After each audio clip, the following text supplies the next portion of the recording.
বিৰতিৰ পাছত জামিনীজ কিটচেনলৈ আপোনালোকক স্বাগতম জনাইছোঁ। মই বহুদিন ৰেচিপি দিব পৰা নাছিলোঁ, গতিকে মই তাৰ বাবে বহুত দুখিত। আজি নতুন এটি ৰেচিপি আপোনালোকৰ বাবে লৈ আহিছোঁ, আহকচোন।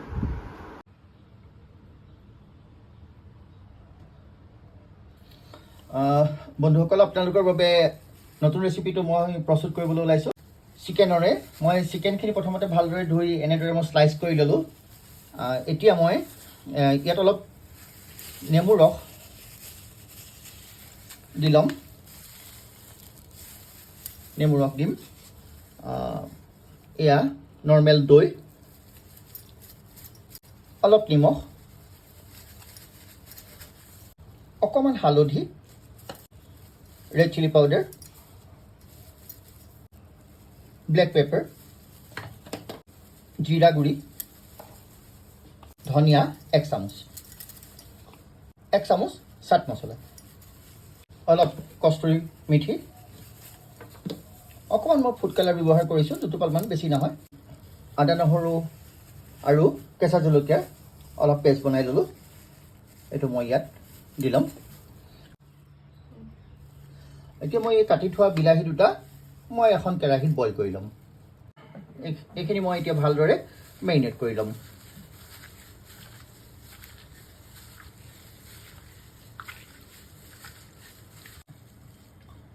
এইখিনি মই এতিয়া মেৰিনেট কৰি মই আধা ঘণ্টা সময়ৰ বাবে ফ্ৰিজিং কৰি ৰাখিম। মই এতিয়া অলপ এখন ফ্ৰাই পেন ল'লোঁ। ফ্ৰাই পেনত মই এতিয়া ৰাইচ ব্ৰেন অইল ইউজ কৰিম অলপ।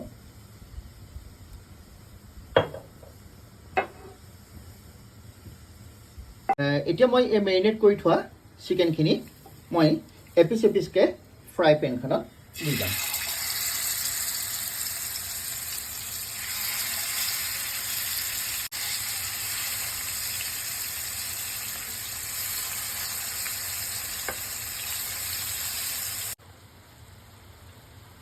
এতিয়া মই ইটো চাইড এইখিনি সিজিবলৈ দিম।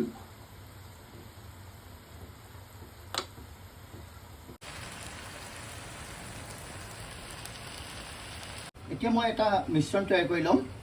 মই 1 চামুচ আমুল বাটাৰ ইউজ কৰিম। 1 চামুচ মই ময়দা ইউজ কৰিম।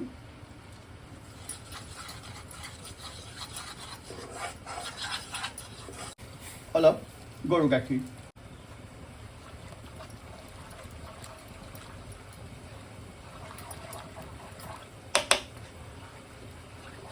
ইলাচি পাউডাৰ ব্যৱহাৰ কৰিম। অকণমান জালুক,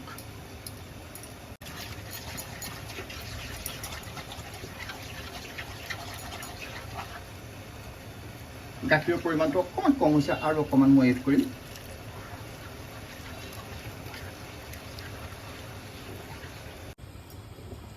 এক পিচ মই চীজ স্লাইচ ব্যৱহাৰ কৰিছোঁ। নামমাত্ৰ নিমখ।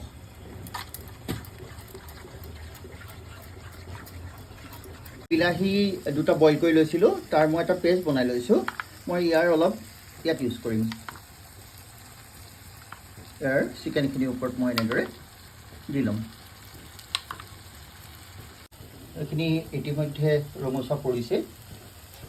এতিয়া মই এই যে চচটো বনাই লৈছিলোঁ, মই এই চচটো ইয়াত ইউজ কৰিম।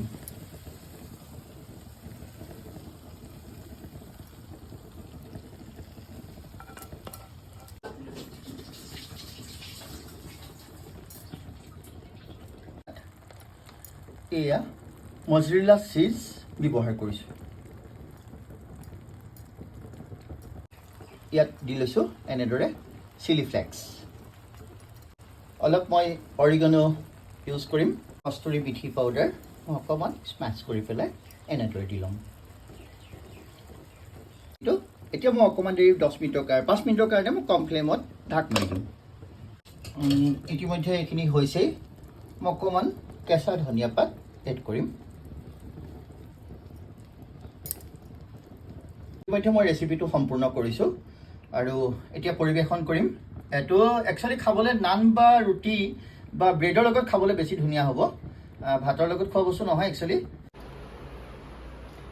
ইতিমধ্যে মই আজি এই চিজি চিকেনৰ ৰেচিপিটো সম্পূৰ্ণ কৰি উলিয়াইছোঁ আপোনালোকে এনেদৰে ট্ৰাই কৰি চাবচোন আৰু কেনে পালে খাই মোক জনাব আৰু মোক বহুদিনৰ মূৰত আপোনালোকক মই পুনৰবাৰ কৈছোঁ যে লাইক কমেণ্ট আৰু ছাবস্ক্ৰাইব কৰিবৰ কাৰণে মই মোৰ তৰফৰ পৰা অনুৰোধ জনাইছোঁ ধন্যবাদ